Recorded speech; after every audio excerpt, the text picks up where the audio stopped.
last week. We're just going to worship in it once again.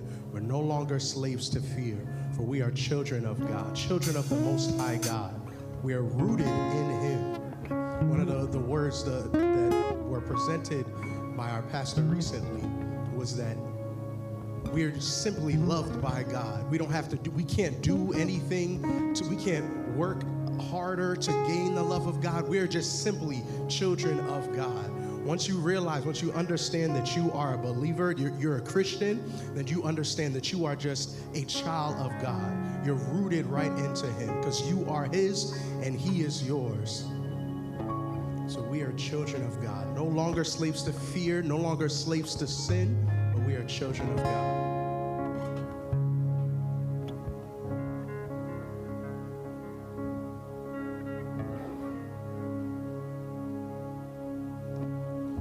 You unravel me with a melody.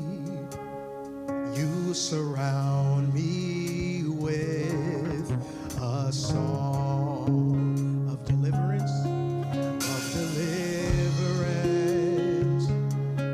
from my enemies, till all my fears are gone. Let's say that again. You unravel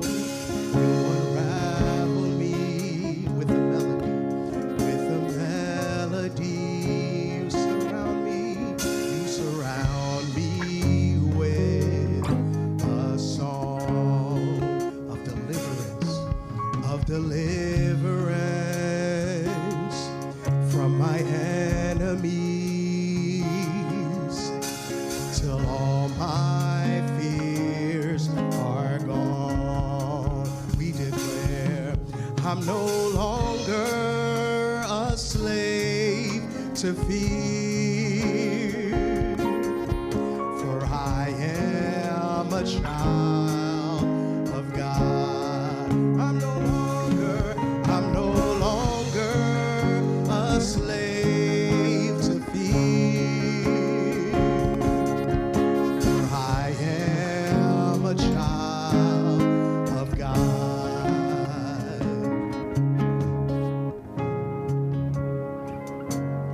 From my mother's womb, you have chosen me.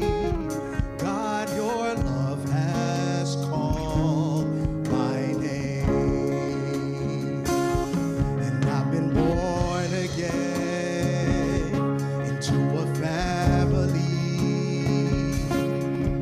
Your blood flows through my veins. Let's rejoice in that one more time. From my mother's womb, you have chosen me. Your love has called my name, and I've been born again into a family. Your blood flows through my veins. I'm no longer a slave to fear, because I am a child of God. So I'm no longer a slave to fear, because I am a child of God. I'm no longer a slave to fear, because I am a child of God. We declare, I'm no longer a slave to fear, for I am a child of God. I love this part of the song where we declare what He's done, understanding what He's done in the past, that leads us to knowing what He could do for us in the future. Because He's the same God yesterday, He's the same God today, and forevermore will be Alpha and Omega, our supreme Lord. So we declare He He split the sea way back when with Moses and can do the same in our lives. Hallelujah. You split the sea so I could walk right through it. My fears are drowned in perfect love. You rescued me so I could stand and sing. I am a child of God. You split the sea so I could walk right through it. My fears are drowned in perfect love. Say, Lord, you rescued me so I could stand and sing. I am a child of God. I'm no longer a slave to fear, for I am a child of God. I'm no longer a slave to fear, for I am a child of God. Declare it with your heart. Say, I'm no longer a slave to fear, for I am a child of God. One more time. I'm no longer a slave to fear, for I am a child of God.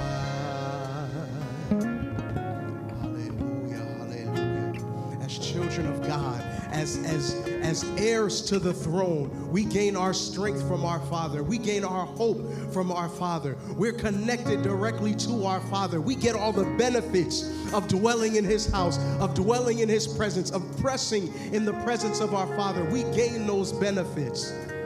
So we'll continue in our worship declaring He is our strength, strength like no other. And a strength like no other reaches to us, blesses us, strengthens us, keeps us for day after day, keeps us for the week after week, keeps us for year after year. As we're closing out 2021, it is by His strength, by His mercy that we're still here and has kept us this far. Hallelujah.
to me.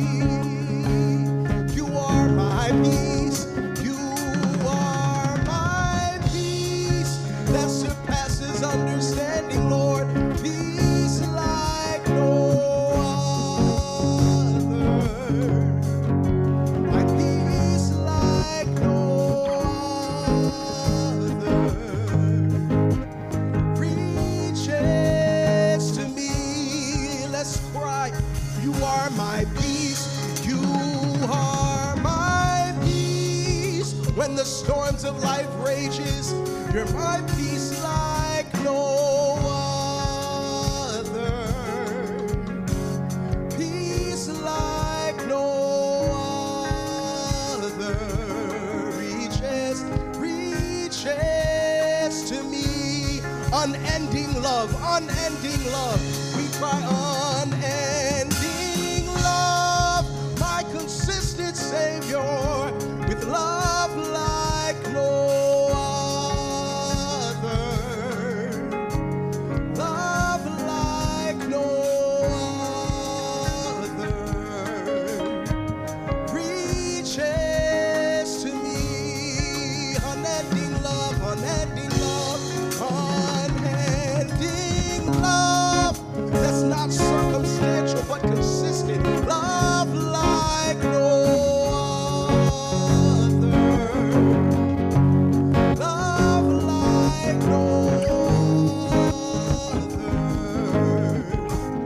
reaches to me in the fullness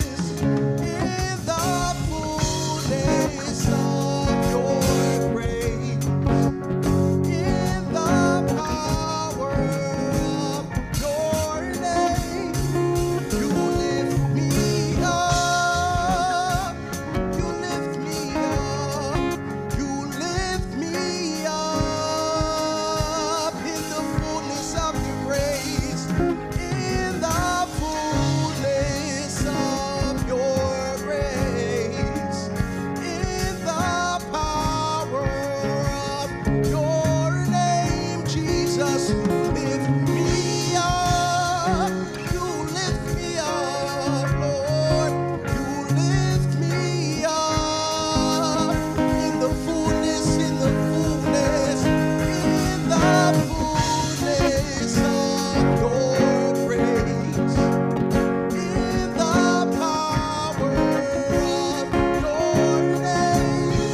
You lift me up, you lift me up, you lift me up. Amazing grace, amazing grace. Grace like no other, grace like no other, grace like no other reaches to me.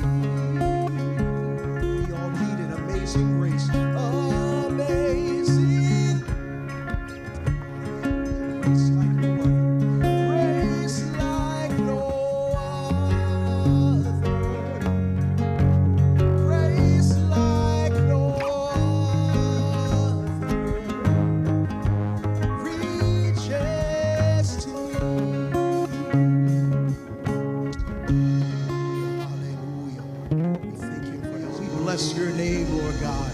We thank you, Jesus, for your favor that never ends, Lord God. For we are truly blessed beyond belief, Lord God. You bless us with peace that surpasses understanding.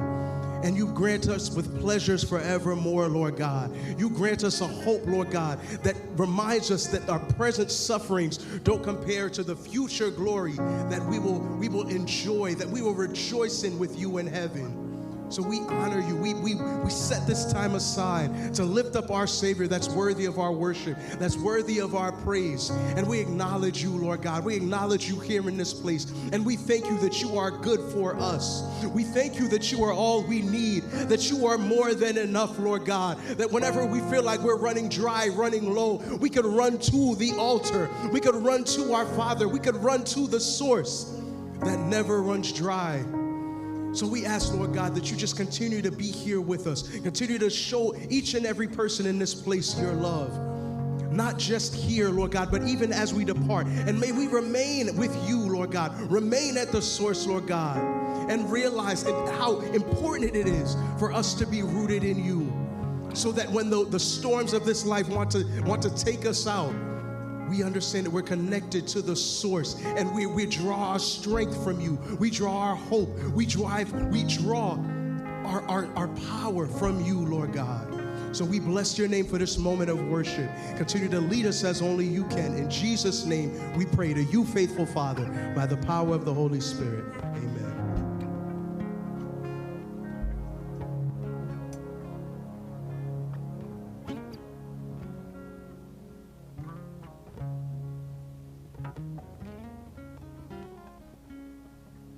Amen, amen, amen, amen. Wasn't that a good worship? I don't hear you, eh? Wasn't that a good worship? I think I want to get out the way and let them get back quickly. We thank Brother Irving, all the way from Newark, who's come and blessed us with his praise and worship as we get facilitated and started and what we have to do. I thank all of you that are following us either online or you're following us here in person. And for the things we have to do and go forward, I'm just happy for this time. It's a blessing for me, and I hope it's been a blessing for you. Before we continue, I just want to know if there's anyone that did not have communion yet. You can come up and have your communion right now. As the musicians are going to keep playing that song, He's Good for Me. So please come and take your communion right now. Those of you that did not have communion yet. Hallelujah. And we're going to pray on it.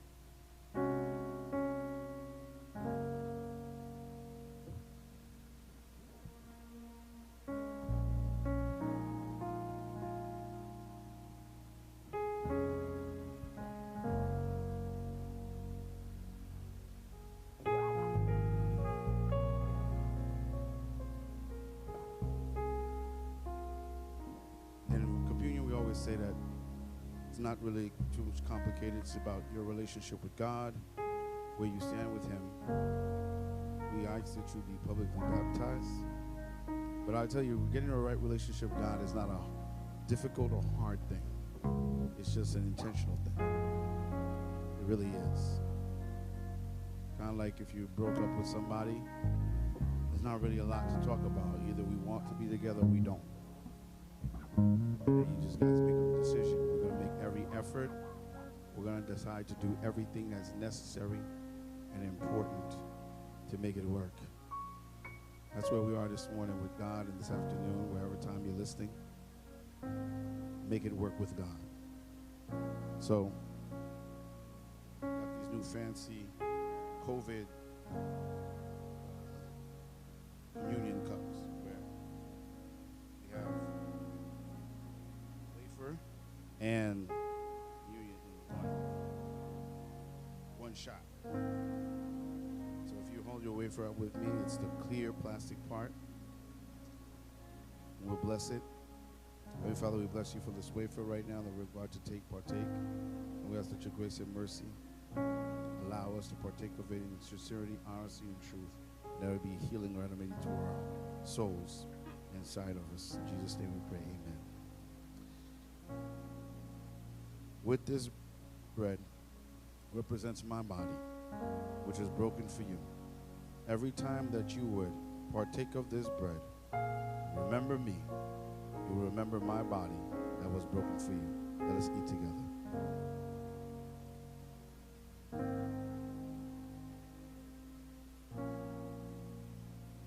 And now we lift up the wine. With this fruit of the vine, represents your blood that was shed on the cross for us. Every time that we drink of it, we're reminded of your blood that was spilled in payment for our sins. We do this in remembrance of you. Let us drink together.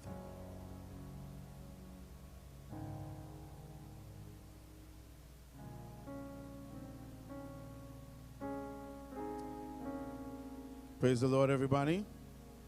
Praise the Lord, everybody.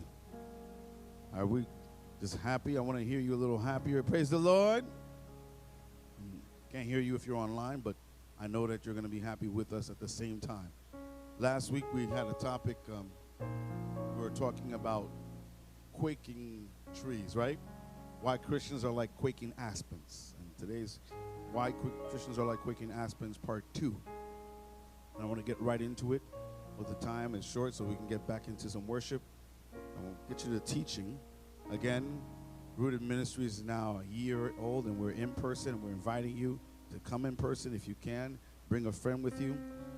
We pray to God by January we'll have small groups started, and we can start doing some in-week, either via Zoom or via conference call, Bible study and devotionals together. But the whole point is two things: life change, spiritual growth.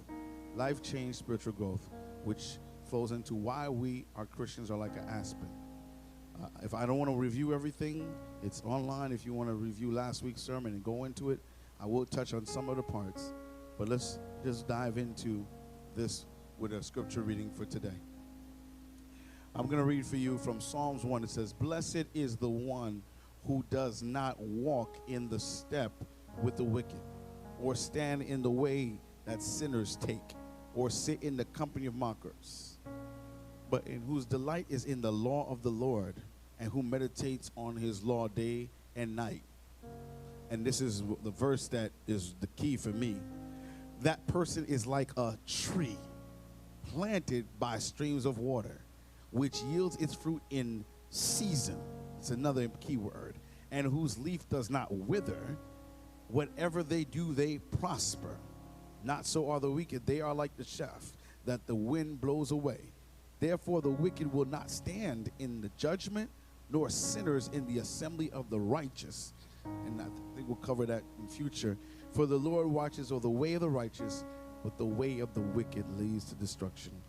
Once again, Father God, we pray that you would add a blessing unto the reading this word, and that our hearts would be open, our minds would clear, that the word of God that never fades, never ends, will eternally be refreshed and renewed in our hearts and our minds, such that what we receive today shall be nourishment not only to the soul, but also to the mind and to the body.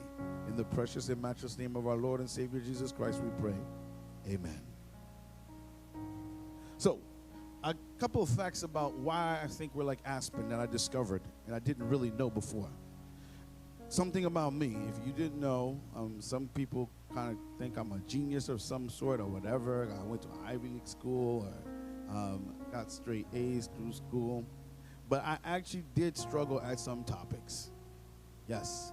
And I like to brag on what I'm bad at, because that's really the biblical thing to do. Obviously, I loved art, but for whatever reason or whatever, I'm not saying the gene passed me over and got to my kids who are really good at drawing, but I failed art twice. I failed art in 6th grade, and I failed art in 8th grade. In 8th grade, it cost me a chance to be in honor society, killed my GPA. I also did not fail, but I barely passed biology. I am horrible at biology. It's my worst subject. In college, I took the biology class for idiots. Okay, it's the one for people that are not going to pre-med, that don't ever see a dissection ever again in their life. The one where people don't want to talk about cells. They don't want to talk about anything that has to do with the body. I honestly think that it wasn't that I was horrible at biology today, but I look back at it. The truth is, I can say it because he's dead now, I had horrible biology teacher. He was horrible. Horrible. Teaching matters. Same thing with my art teachers. They were horrible. And you have good teachers. You usually think about all the topics you like. It's usually because the person teaching you is somebody you connect with. And that's why you like the topic too. So I did not connect with my biology teacher. I kind of accused him of being a racist. I made fun of him, said he was fat. Really did a lot of non-Christian things in that class. I was a handful, and my grade reflected it. I wish I paid attention, though, because I don't remember this fact. But I looked it up, and I must have been taught it.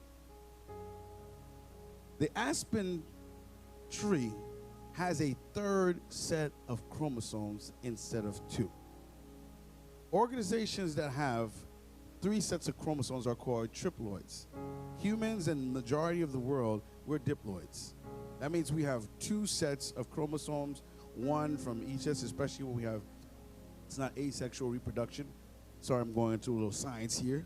But like, simply break it down, you got a group of chromosomes you inherit from your mother and a group of chromosomes you inherit from your father. You don't get all of them, but you get some combination of both. Hopefully that wasn't too much biology. For those of you that don't like it like me, I think I went far enough, right? Yeah. But the aspen tree has a third set, which is not common in nature. And I looked at that, I said, wow. All right.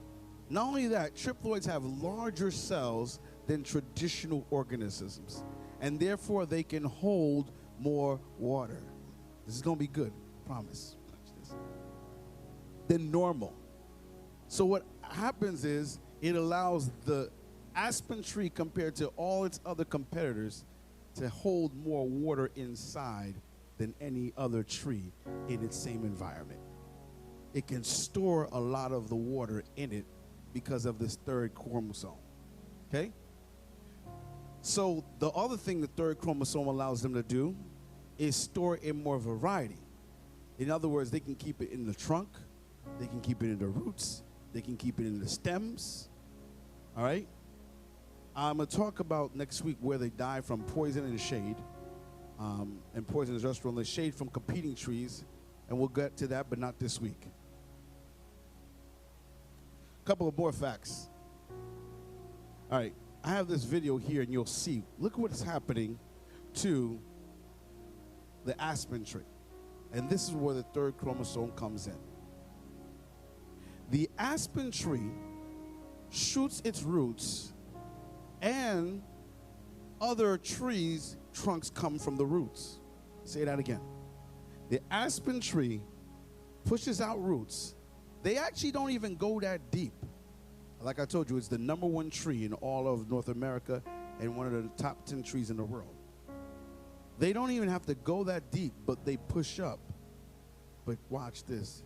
Because of that third chromosome, they look like they're a different tree. But it's still one genetic tree.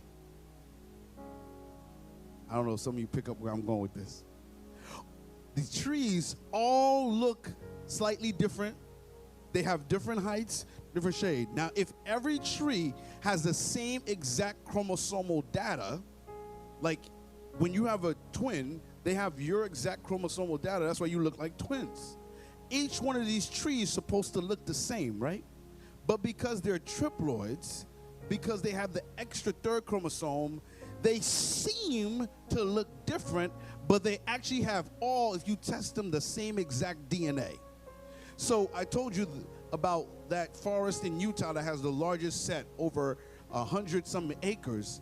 Every single tree in that forest has the same DNA. It's not different. Whereas if you have a redwood, it grows up, it's that redwood. The next tree is a different DNA.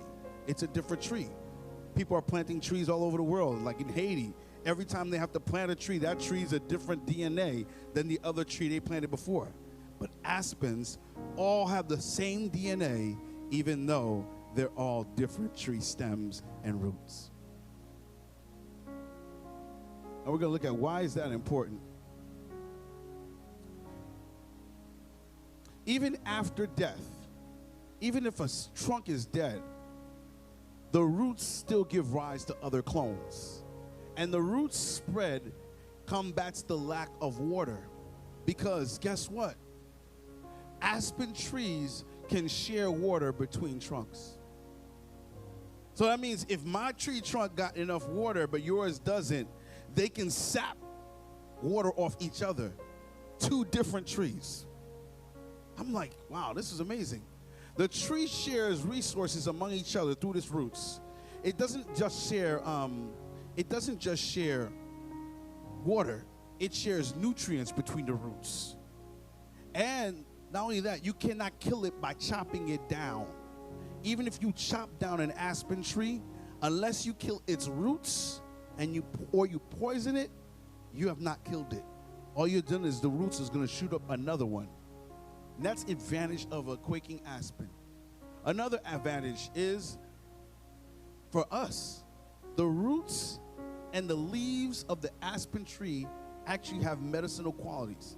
Over history, different civilizations have used them. They've been used to treat STDs. I mean, this is ridiculous. They've been used to treat fever. They've been used to treat pain, joint pain. They have a